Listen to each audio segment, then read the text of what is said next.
The Shine on CX Show with Claire Bosk, illuminating the path to exceptional customer service.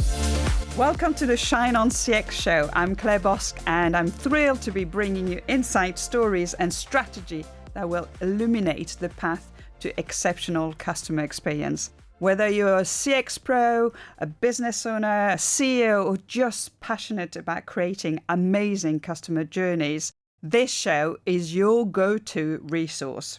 We'll be diving into real-world example, expert advice, and the latest trend to help you boost your business and truly shine by elevating your customer experience. So let's get started. Today, my guest is the Minister for Sustainable Economic Development at the Government of Jersey, Deputy Kirsten Morel. Hello, Minister. Thank you very much for joining me today. Hello. Really good to be here. Thank you. It's really lovely. I mean, I really wanted you to be one of the first one on the Shine on CX show because really, any change start from the top, and who better to discuss the future of customer experience and its impact on the Jersey economic growth than the person directly responsible for shaping the island economic policies, right? I hope I can help put it that way. Let's see where we go, because I think the conversation is all about starting that conversation and bringing more awareness and really kind of, if we can bring together collectively, we can improve and we can drive change, and then that's the success that we all want, isn't it? Yes, it is, absolutely. And you mentioned working collectively. Anything to do with the economy can only be done collectively. So whilst you talk about, change starts from the top, it does, that's true.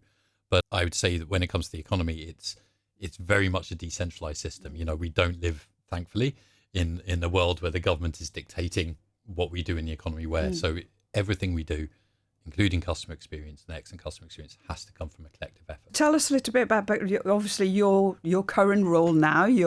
You've changed the title as well slightly from Minister to Sustainable Economy, which really incorporate a lot more. That's right. That was a change that I had talked about when I was in scrutiny, and I mentioned it in the States a couple of times before I was elected minister. And one of the things about economic development is that it's a fine balance between the very short term, dealing with today's problems, but also the long term. And actually, in my view, if you're economic development minister, you should absolutely be thinking about the long term, whilst fighting the fires of today as well, of course. But there is that balance. And for me, sustainability, a lot of people immediately think of the environmental impact of aspect of sustainability, and it's absolutely true. That's where my thinking goes a lot of the time too. But sustainability is a triumvirate. It's about economic sustainability, environmental and social sustainability. And so if we have an economy that is to thrive into the long term, it has to be sustainable. It has to be able to live on for the long term. So I wanted, if nothing else, I wanted to change the name of the title so that myself and everyone who follows me in this job is reminded every day that they're doing this for the long term. But I'm really intrigued on how did you get started in politics? So a dream, a childhood dream? Well, strangely it is. Really? Strangely. So it isn't. I didn't set out at any point in my life to say I will go into politics. But I've always been hugely fascinated by politics, both Jersey and worldwide. And I grew up with a grandfather who was a deputy in the States of Jersey as well. So I think that immediately makes it more accessible, because if someone was in the States and I saw elections, I helped with some of their elections when I was young, it just gives you an understanding of how it works. And so not only were conversations when I was a child always, very often at least, about politics, I also understood that it was something achievable because I'd seen my granddad do it. But ultimately, the reason I became a politician was the thing that was really frustrating me at the time was that I didn't feel that people were asking the right questions. And that's why when I first stood for election in 2018, I put in my manifesto that I want to go into scrutiny. I didn't want to go straight into being a minister or an assistant minister. And that was for two reasons. One was to learn the trade. I think a lot of people seem to think that there's not a lot to learn. There's a huge amount to learn. Parliamentary processes, how you influence people, how the legislative process works. It takes a long time to learn all this. And if you go in your first election and straight become minister, I think you're at a real disadvantage. So I thought there's a lot to learn. But more than anything, I wanted to spend time in scrutiny, finally having someone asking the questions that needed to be asked, because too often I saw And I have to say the media too, not asking the right questions. Other politicians and the media were kind of missing the point, I felt, very often. So it was that ask the right questions was the main reason I went involved. Interesting. And you're obviously very passionate about it, about the island, about, making change and driving that kind Absolutely. of, for everybody. And you just talked about inspiring. And I think that's a crucial word. When you're a politician, you need to inspire people to follow and, that real kind of influence by your communication skills, by what you do, by your charisma, and you've always done that. Well, you've quite a few times I've seen you, and you are quite inspiring when you talk. It's hard to imagine. I'm just me, and I always think that I'm just me. But if I do inspire people, that's amazing. That would be the biggest compliment I think ever. So thank you. You do have to try to get people to buy into your ideas. There's no question, and there's no handbook for that either.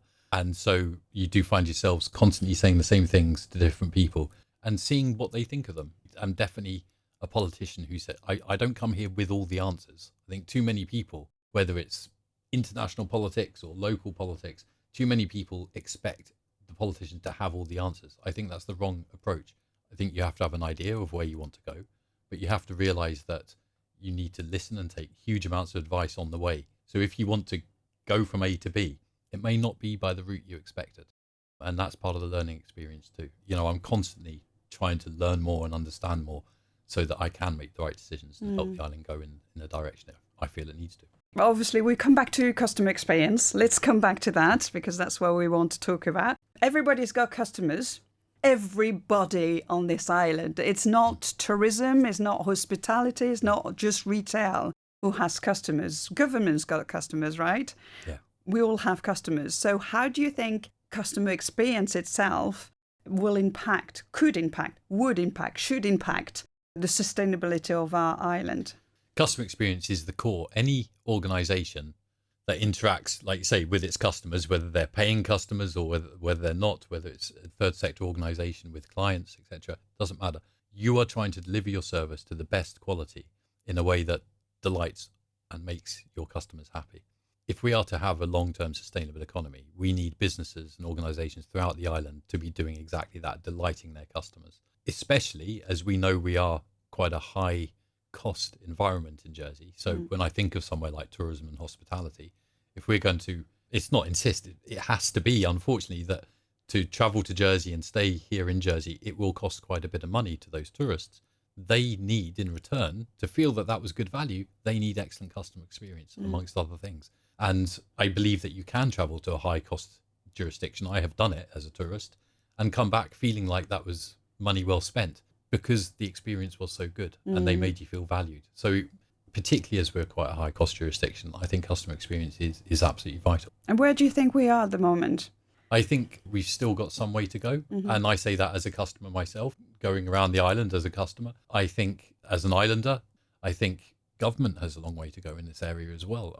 I have to interact with government, not as a minister. I do that obviously in my day job, but I'm also going home and, having to interact with the bureaucracy as an islander.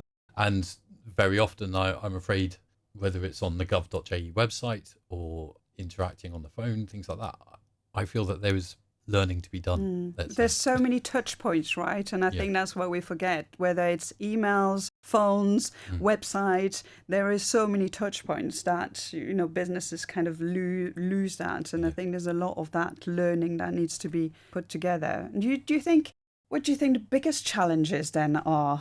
For the island or for a particular? Perhaps the businesses themselves too. So I think one of the, and I experienced this myself actually as a deputy. So I think one of the biggest challenges is, and I go back to my marketing days, it might be an outdated phrase, but it was used 10 or 15 years ago, was omni-channel. I don't know if you remember, but that was a phrase that was used a lot, but basically across all channels. So the idea was that you had, as a business, you had to interact with your customers, or be prepared to interact with your customers across a range of channels.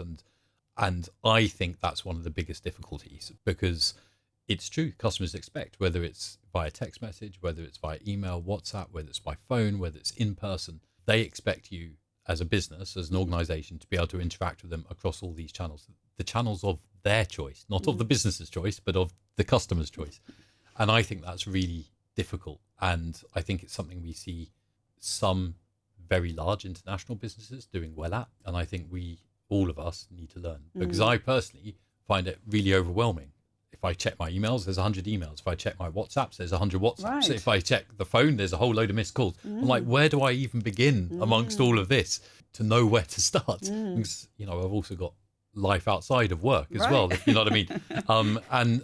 And so I think it's that idea that you have to be available across all channels all the time. I think is one of the biggest.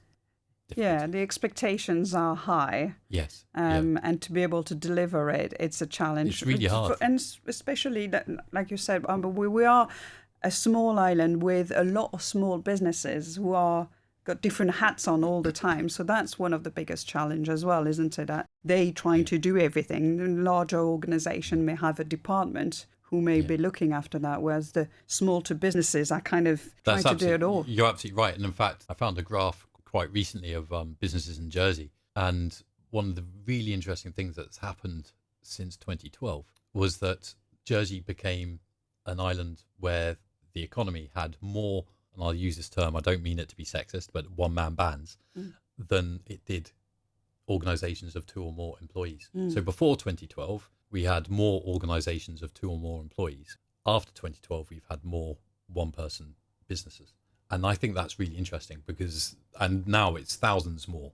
We have thousands more one-person businesses than we do 2 or more person organisations.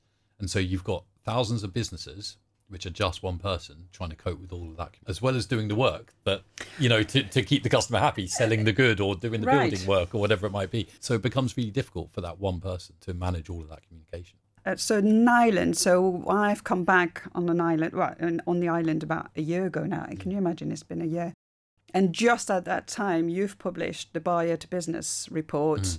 And after that, there was a strategy, the retail strategy and the tourism strategy. Yeah. And from my point of view, I just scrutinized them all and I just CX, and I could find that need in all the reports. It is absolutely. It doesn't matter which report you pick up. I mean, we've launched a number of strategies because businesses were asking for these strategies. Visitor economy strategy is a great example. We hadn't had one for 20 years, yet we still wanted tourism to be a strong part of the economy. And businesses were saying, "Show us the way. What do you want from us? Give us a strategic direction, then we can help fulfill it." And so that's where those strategies came from. And customer experience is absolutely embedded in all of them. You know, whether it's rural and marine strategies, which obviously farming and fishing in the main, or retail and tourism strategies, they all have customer experience in there. And again, I think Jersey needs to be really focused on customer experience because of the high price point that we demand. And so quality has to be what we deliver. Jersey needs to be renowned for quality, and part of quality is customer experience. So if we've got those, which have probably been published for about 6, 7, 8 months, would you be able to tell us what are the things that have been put in place to improve or help the businesses to deliver better customer experience? Yeah, so it's a wide range. One of the things I'm really proud of in our department is that we work with the industries. Again, not quite top down in the sense of it's not government has said, now you must go and do this. It's like we work with them. So we have a kind of panel, a forum for the visitor economy where we work going through action points from the strategies and the delivery plans from those strategies. We work with that forum to help them deliver the kind of customer experience improvements that they need. And one of the ways that we're helping from the funding perspective is we have a productivity support scheme, and that's available to all businesses, no matter what sector they're in. And that provides finance on a matched basis to enable businesses to upgrade in whichever way they think will help them improve their productivity. The customer experience helps you improve your productivity, there's no question. Right. And so it could be, you know, a business could apply because they want to upgrade their website, or they could apply because they want to potentially even undertake some training for their staff, things like this. And so productivity support scheme is very much a scheme that's focused, one of the aspects it's focused on is customer experience. And this year, well, it will start next year, but I'll be announcing this year the relaunch of the Tourism Development Fund. Okay. I think I'll be calling it the Visitor Economy Development Fund to widen its scope. And that again will be fund solely focused on the visitor economy, but visitor economy includes retail, and it will be effectively a productivity support scheme for those sectors, and that will enable businesses to access money to help them bring in productivity improvements. And again, customer experience is very much one of those. I mean, I think this is it. When I come back, the buzzword was productivity. But then you can't have one without the other. Productivity will make you deliver better customer experience, and if you're delivering better customer service, you'll be more productive. And I think that's a lot of the things is about people, isn't it? And about how do we give the tools to people to actually feel good in themselves? Because I always say, if you feel good in yourself, you're going to smile more, you're going to be happier, you're going to, bring a better energy and attitude into your workplace. Is there any schemes that the government is bringing in terms of upskilling and, helping the businesses in that way? I remember there was quite a few years ago, there was some training in place where it was half and half. Is this still going on? I don't think there is a scheme at the moment, but again, I'll be announcing a bit later this year a scheme which will help. We're just kind of designing it at the moment, but will help with training costs, at least for a couple of years. So a lot of this is on the back of minimum wage increases. And so to help businesses through the minimum wage increases, we're providing them with greater productivity support and also greater support for their training needs. And that will be cash to businesses for them. That will be for a limited period of time, but it will be for a couple of years at least. I think one of the things that's really important that, again, I see this when I look at government and I approach government as a customer and I get frustrated on the website that, I'm trying to fill in a form and it just doesn't make sense and I press that button and nothing happens and things like this, is I think one of the really important things, you'll be able to tell me if I'm right or wrong, is to map the customer journey. Absolutely. And I think too often, and certainly I will say this from a government perspective, I don't think we really map the customer journey. And I think partly that's because you're always just getting on with the rest of the work. You've got thousands of things to be doing. But actually what especially when I look at gov.je, I sit and think, okay, no one's really mapped the customer journey when they were building this website or certainly now. And I think that's something that's absolutely vital, is all organizations need to start by thinking about how does the customer experience us? Not how do we experience the customer, how does the customer experience us? Much easier to do if you're small and new business because you can build that into the way you work. Much harder to kind of retrofit, but it's something which I think needs to be done. And I definitely, as I say earlier, I think that's something in government we should be doing a lot more of, mapping customer journeys. No, definitely. And when I'm looking now at creating that Jersey Customer Experience Alliance, it's about bringing different experts which can help with all that. And actually, there isn't that many people doing that kind of job here on the island. So one of the things I'd love to bring as well is a route to skill people and actually train them to help different businesses or be in the business, because larger organization, again, they have CX departments and they've got people who are doing that for them. But the smaller, they don't. And being able to bring different people with that skill or teach them how to do it, that would be really good. And a pathway, isn't it, to CX? I completely agree. I think because of the size of the island, there are areas where we don't have experts, or we don't know necessarily that we have experts in these areas. And I think customer experience would definitely be one of them, where it's just something Jersey doesn't have a lot of expertise in. I think market research was another one that I discovered years and years ago. And I know there's one company which does it excellently over here now.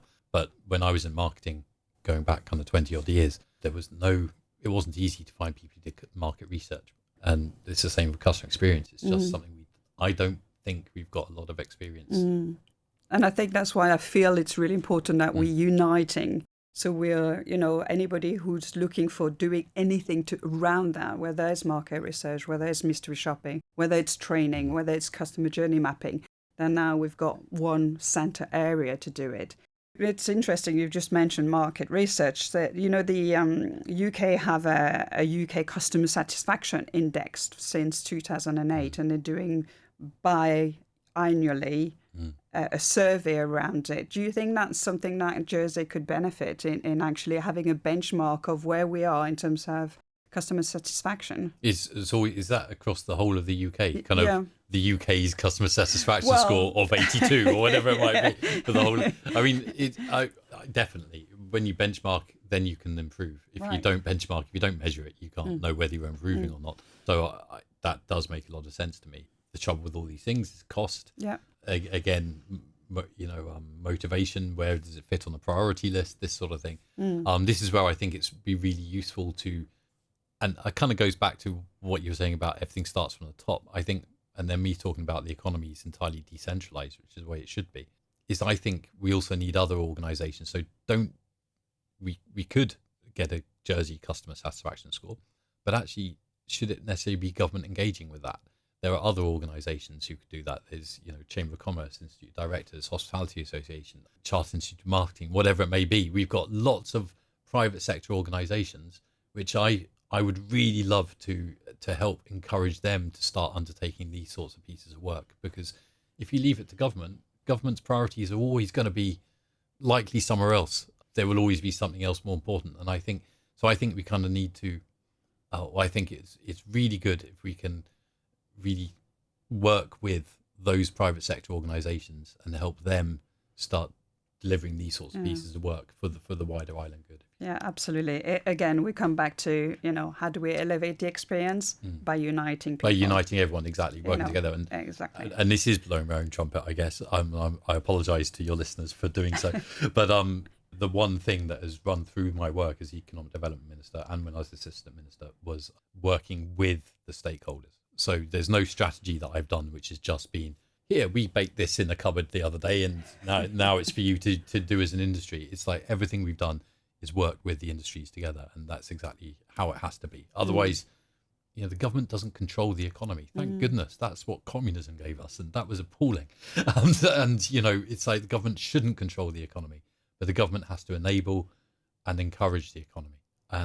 But that's why we need to work with these other partners. And I'm pleased to say I have good relationships with those organisations I listed, and I work with them to help us do these things. Definitely. Okay, well, so there's lots of things that we could be doing. Yes. Definitely a lot of things that we could be doing. I think part of a lot of people see, and you've raised it a few times as well. I think a lot of people see customer experience or customer service as a visitor economy issue.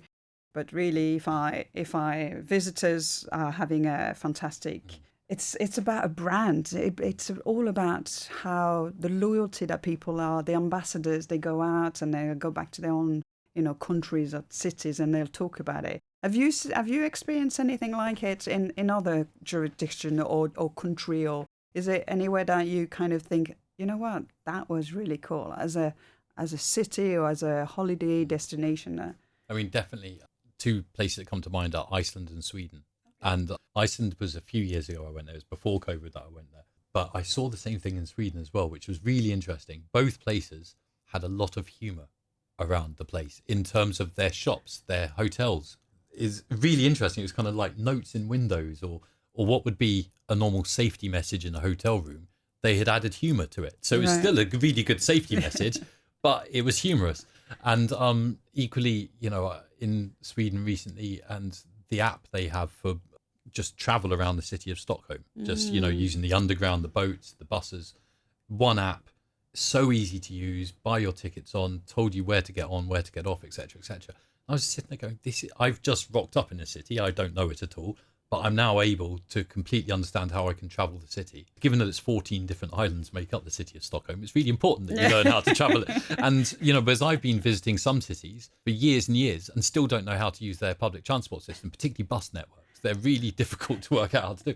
And so I've got to admit, I've seen in those Nordic countries really good levels of customer service as a person going out about my everyday. So I'm not just talking about in shops, just in your everyday.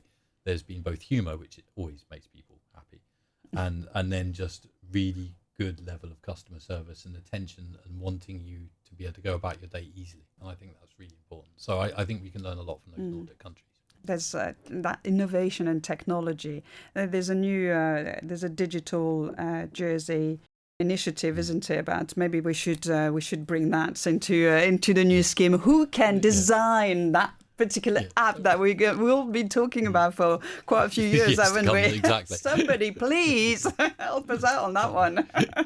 How can we put Jersey on the map and have that customer journey mapped? Yeah, I mean, it's difficult to know exactly, but what I would say is I think the digital side is really important. Again, I think Jersey has still got some way to go.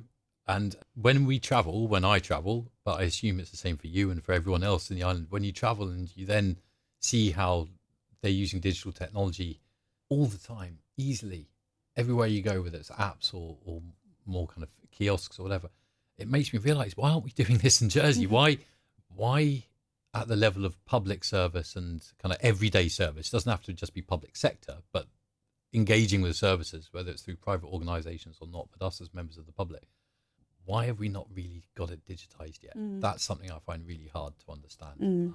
And like I say, I'll go back to, sadly, I'm really sorry for all my lords and masters in government, is the website gov.je is a good example of a website which just does not work properly for the people who use it. I think it's really interesting, in my days of mystery shopping and doing that kind of work and really looking at organization from another perspective, and that was always such an eye-opening, and doing work for all sorts of different organization that they never thought about it because they're in the business, they're not outside the business and actually looking in. So when you get that feedback, always welcome feedback, always ask the questions. And there's a bit of controversial with customer service as well. I think a lot of people see customer service as the person in front of you serving you, but I've just published a blog actually about respect.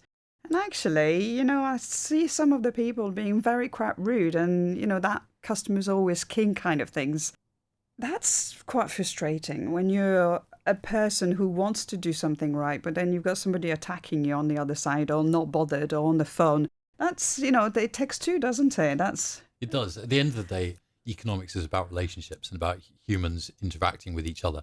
And customer service is absolutely a part of that. And it takes two to tango. To have a customer, to serve a customer, you need to be someone with the customer in front of you able to serve them. And respect is important. And we've all had bad days. We've all gone into a shop a bit of a bad mood. And, that's fine if you stay on your phone, so be it.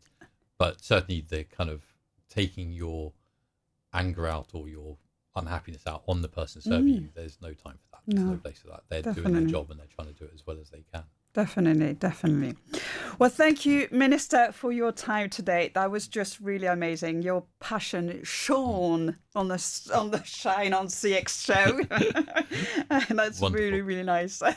And I think you and I are going to meet again in a few weeks' time because we have a very first Jersey Customer Experience Conference on the 10th of October. So it would be really, really lovely to see you out there. And if anybody wants to get some tickets are still on sale, so you can come and join us. And we'll put the details of down the bottom of that of the podcasts. So thanks again, Minister. Thank you. And we're really looking forward to elevating experience and uniting for the sustainable growth of our beautiful island with you. Brilliant. Thank you very much. Best of luck and see you in a few weeks at that event.